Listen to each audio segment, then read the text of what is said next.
Picking up from where we left off, I typed a really long recap. Then some other stuff happened. GC, Gallows Calibrator, helped John fly to the second gate, which took him to Rose's world, Lolar. He crashed into Rose's room where he found her asleep. He snooped through her room, and Dave tricked him into giving him the code to duplicate Rose's writing journals. John opened the package Rose made for his birthday. It contained the bunny from Con Air, the same one John got from Dave, but older and dirtier and modified with Rose's knitting. She'd had the bunny since she was very young. John leaves Casey the Salamander, Bubbles Viceroy von Salamancer, in the room. He briefly speaks with GA, Grim Auxiliatrix, from Rose's computer, and pretends to be Rose. She believes he is, triggering a convoluted series of conversations between her and the real Rose in both the past and the future, in no particular order. GA gets help with her computer from TA, Twin Armageddons, in time to see Rose at her computer, having woken up. Before she woke up, Dream Rose was awake on Durce's moon. She now had memories from her future self's doomed alternate reality. She flew to Dream Dave's tower and got his attention with a ball of yarn, causing real Dave to fall asleep. They had a dream dance party. Dream Rose threw Dream Cal out the window. Bro's rocket board caught Dream Cal. Authority Regulator followed the board and Cal to a transportalizer on Durce, which led to a meteor lab in the Vale. Meanwhile, on Lolar, Rose's mom defeated a huge monster. The pony, Maplehoof, followed her and collected the Greist Windfall. Both mom and the pony then transportalized to the Meteor Lab. John's dad found a clean hat John had deposited into a parcel Pyxis. Dad followed Jade's grandpa, who was carrying John's Sassacre book, into some ruins. They both transportalized to the Meteor Lab too. Meanwhile, John used the Greist collected by the pony to make a normal-sized version of a giant hammer, Fear No Anvil, which Dave Sprite gave him the code for. Dream Rose saw John on Dream Dave's computer and woke up. She went out to see him, but he had already blasted off. He took the mutant kitten, Vodka Mutini, Dr. Meowgon Spengler, with him. John found the ruins that Mom and the pony went into. He went in and killed some powerful monsters with his new hammer. He transported to the Meteor Lab as well. In the lab, he found no one except the pony. Some other stray items were on the floor. Dad's dirty hat, the Sassacre book, Dream Cal. He found some apparatus used to genetically engineer foot soldiers and agents for the white and black armies from chess piece DNA. He also found a junior ectobiologist's lab suit and a series of terminals much like those the exiles would find in the far future. He would use this apparatus to create paradox clones of himself, his friends, and their guardians. Meanwhile, Authority Regulator surfed Bro's rocket board to a different meteor containing the frog temple that would later root itself near Jade's Island. Inside, he found the same time capsule she would find later. He also found some more lab equipment used for ectobiology. This equipment would soon be used to create Becquerel, a mutated combination of the genes from an ordinary dog in the early 20th century and the DNA code from one of Rose's journals. Authority Regulator hides in the lab when he hears one of Jack's henchmen, the Draconian Dignitary. DD is carrying Rose's duplicated journals, which he stole from Dave, and Dave's beta, which was used as a bookmark. He discards the beta into the time capsule. Millions of years later, from the capsule's perspective, Jade would retrieve that beta and use it to connect with Dave, allowing him to enter the medium. Dave created the journal duplicates after an extensive alchemy binge. Rose, too, had a similar alchemy session, and both kids upgraded their weapons and gear. Rose made a pair of needle wands, crossed with her grimoire, and took up the art of dark magic. She used this magic to burn her journal, thus destroying the genetic code. She was advised to do so by the gods of the furthest ring, whom she was now able to communicate with in her dreams. The gods live far beyond the veil, and advise the children of the moon of Durce, and serve as the counterpart to the role Skaya plays for the children of Prospit's moon. They deemed the code which would inevitably be used to create Becquerel to be dangerous. Dave decided to destroy his copy too, but when he went back to his room, he discovered they were stolen. He also found his own dead body, which apparently was him from the very near future attempting to go back in time and stop the thief, DD. Dave decided not to attempt any more time travel and disposed of the body. GC, Gallows Calibrator, discussed the matter with him and pledged to help him by telling him his future along the way, so that he would not have to face the death of any more future selves or suffer the sort of embarrassment he went through while entering the medium. Previously unseen, the way Dave entered the medium was as follows. As the large meteor was bearing down on his city, Dave climbed the radio tower on top of his building with his broken sword in hand to reach the nest built by the crow sprite. The sprite guarded the egg, which, unknown to Dave, simply needed time to hatch before he could enter. The sprite pecked his head and he fell. He was saved by Bro's rocket board. Meanwhile, Bro was on top of the meteor, riding it as it descended. He used his sword to chop it in half, splitting it into 2 pieces, diverting the initial impact from their building to 2 separate impact sites. He thus bought a little more time for the egg to hatch, which it did, just before their location was consumed by the blasts. On Prospet's moon, the parcel mistress prepared to depart for the battlefield at the center of Skya to seek the king's counsel on what to do with the queen's ring. She was tailed by another of Noir's lackeys, the courtyard droll. CD picked her pocket and stole the ring. Parcel Mistress departed via shuttle to Skya. Dream Jade then clobbered CD and recovered the ring. She tried it on, but its power had no effect on humans. Later, CD would travel to the battlefield and continue tailing the Parcel Mistress. The battlefield is a planet at the center of Skya. It undergoes a transformation with each player that enters the medium and each new prototyped kernel introduced. It starts as a simple 3x3 chessboard with 2 kings in perpetual stalemate, and expands to a larger board and more exotic collection of pieces with the first player entering. Then it becomes a much larger cube with the second player, and then an even larger sphere with oceans, trees, mountains, and pastures with the third. It presumably will transform again with the fourth. The armies of the Black and White Kingdoms duel there. Soldiers are airlifted from meteor facilities in the Vale to supply the manpower. Enormous mutant chess-like monsters stalk the landscape. The 2 kings command their armies from the field. They each have a scepter that serves a similar purpose to the queen's rings. When activated, a scepter causes a king to be a giant and bear the properties of all the prototypings. A king is able to deactivate a scepter to hand it off to another so that they will not be affected in that way. When the Black King captures the White King's scepter, the reckoning begins. The reckoning sends all the meteors in the Vale towards Skya in stages. First the small ones, then gradually the bigger ones over a 24-hour period. There was a war-weary villain on the battlefield who was a simple farmer and was tired of the conflict. War-weary villain united a band of soldiers from both armies to lead a rebellion against the Black King. Before they could attack the king, Jack Noir, now empowered by the Black Queen's ring, intercepted the coup. He destroyed the king's scepter and killed the king. Jack then killed the entire rebellion army, sparing only the war-weary villain, perhaps to leave a survivor to tell the story, or perhaps out of respect for a fellow mutineer. Only he knows. Meanwhile, Parcel Mistress met with the White King. He disabled his scepter and gave it to her along with his crown. Parcel Mistress now had the crowns of the White King and Queen and the White Scepter, but discovered she had misplaced the White Queen's ring. Jack's Muscle, the hegemonic brute, had been tailing the White King. HB then followed Parcel Mistress and attacked her. She dropped the scepter off a cliff. She would regroup and chop off HB's head with the Regisword Jack gave her to kill the White Monarchs. CD, who had been tailing both of them, recovered the White Scepter and delivered it to Jack. Jack used it to initiate the reckoning and would proceed to go on a more extensive rampage, devastating the battlefield and Prospet. Back in the Meteor Lab, John began the ectobiology session, which appeared to have been prepared for him in advance by the Guardians who had just been there. The 4 monitors were all locked onto the kids' guardians at certain points in time, each on the day of one of the kids' birth.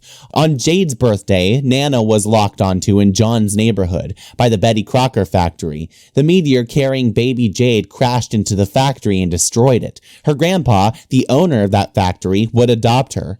John's dad witnessed and would spend years investigating. On Dave's birthday, Grandpa was locked onto while he was on his yacht, pioneering the island for the first time. He was sailing with baby Jade. Overhead, there was a meteor carrying baby Dave, which would crash into Bro's favorite record shop. On Rose's birthday, Bro was locked onto as he stood over the crater where he would find baby Dave. He would give him a tiny pair of pointy shades. Overhead, there was a meteor carrying baby Rose, which would land in a lake and destroy it.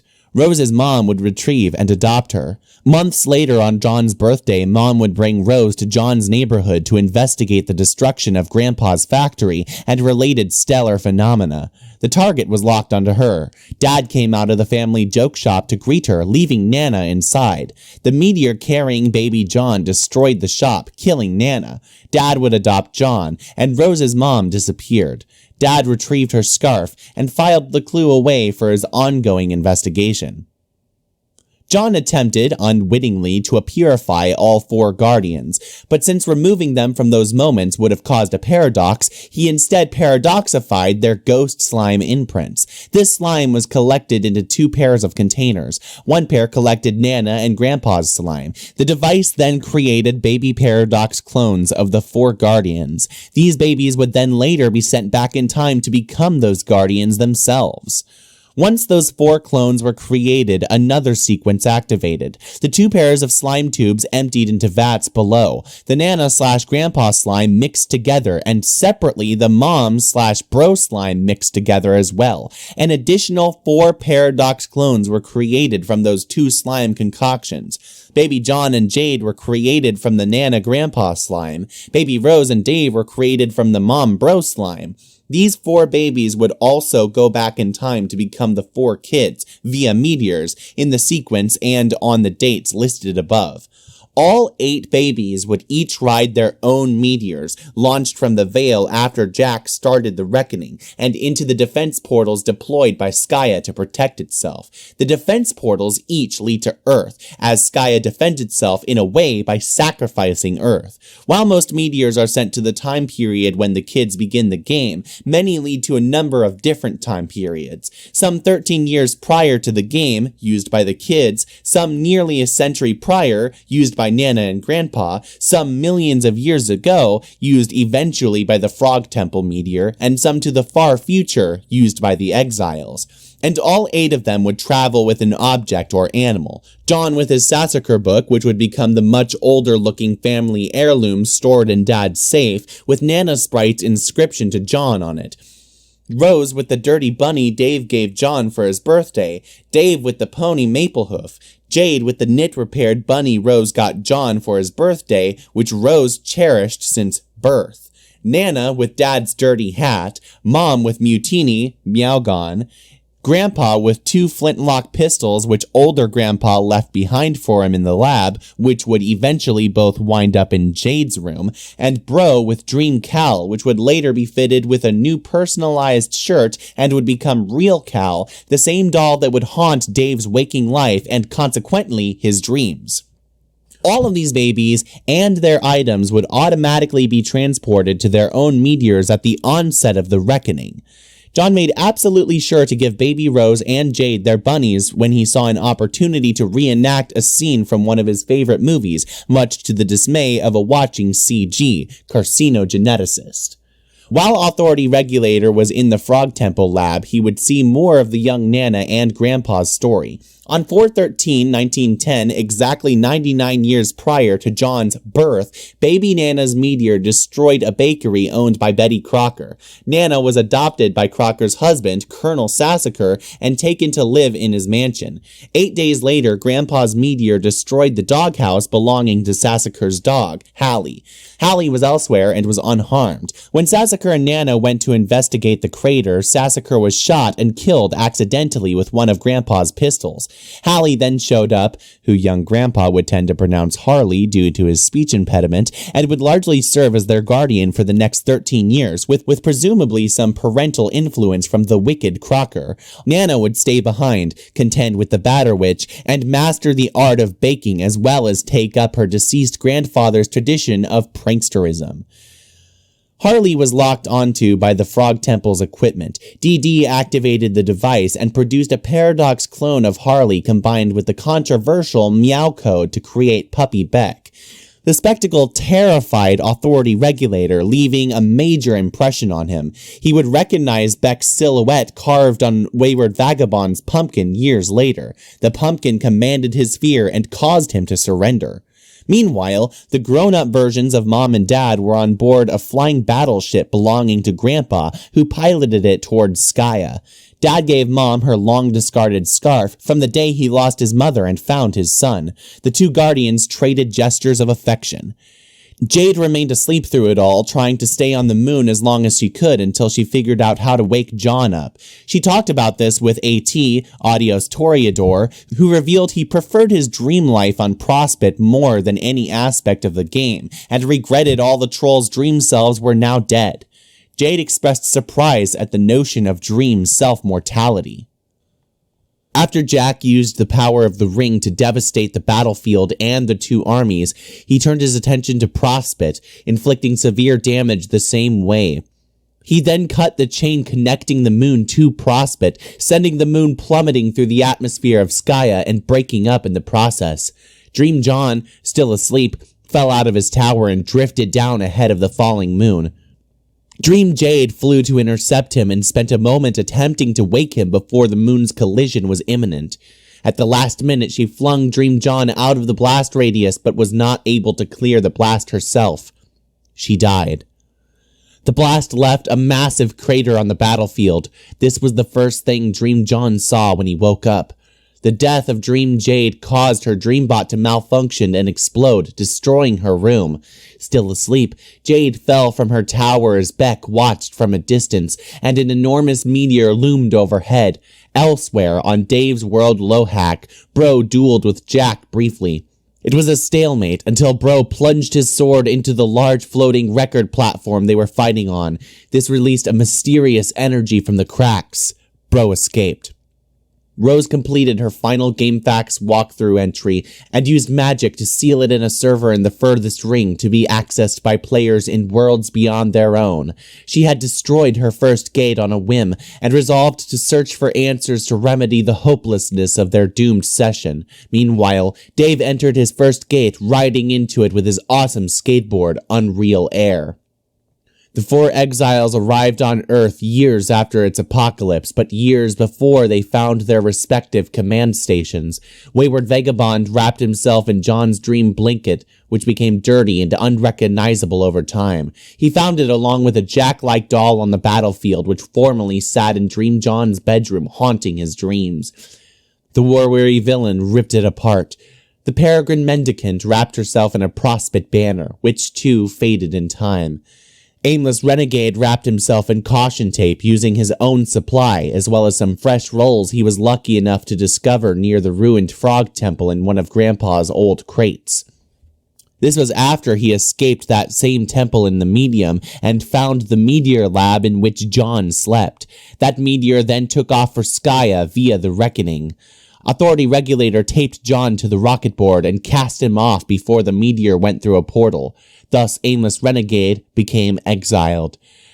The windswept Questant exiled herself with an entourage of a royal cruiser and landed on Earth. She departed on a solo quest, leaving her people to their own devices. She discovered her command station, a large egg, broken in two pieces in the two large craters made by Dave's split meteor. She used a key to repair the egg station and teleported to the present location of the exiles, the Frog Ruins at night, 413 years after the apocalypse of Earth. On the battlefield, Dream John found Dream Jade's body. He was sad and confused, and took her ring as a keepsake. Later, Grandpa would land his ship on the battlefield, find and recover her body, and use it to create a stuffed trophy as a memorial, as per the proud family tradition. He would depart in his ship and leave Mom and Dad behind. John saw a vision in a cloud directing him where to go. It was a castle where he would rendezvous with the Parcel Mistress. Parcel Mistress, after beheading the hegemonic brute, used his radio to summon Jack. He came, and she traded the 2 white crowns for the green box, Jade's present to John.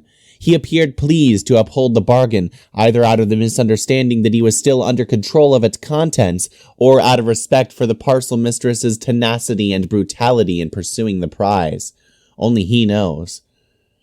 The parcel mistress delivered the package to John and then left, not thrilled by the trials caused by its recovery. John opened it to find letters from Jade and her pen pal, who helped her make the present for him over several years. The gift was the pen pal's idea, and he himself was coerced into the plan by someone else. The box contained a modified version of the stuffed bunny John had received for his birthday twice already. It was the same knit-repaired bunny John sent back in time with baby Jade, and she presumably kept it as a cherished childhood toy ever since. It was now upgraded with mechanical parts, fully mobile and autonomous. It was also included with 4 powerful weapons: the Royal Derringer, broken sword, the quills of Echidna, wands, Ahab's crosshairs, rifle, and the Warhammer of Zillihu, hammer. Each was shrunken down to be bunny-sized. As John mourned Jade's death over her letter, he was interrupted by Jack's sword. Jack was after the ring, but the heavily armed mechanical bunny intervened, recognizing John as its new master. Jack, knowing the danger of the toy, was forced to retreat. Finally, a cloud showed John what he was supposed to do with the ring. It was held by a mysterious black hand. In the far future on Earth, the exiles gathered around Exile Town. The windswept questant asked Wayward Vagabond for something. Wayward Vagabond revealed he had been storing the complete quad-prototyped ring in the sleeve of his trusty knife. It had been there all along, much to Serenity's surprise. And then, I started working on Act 5.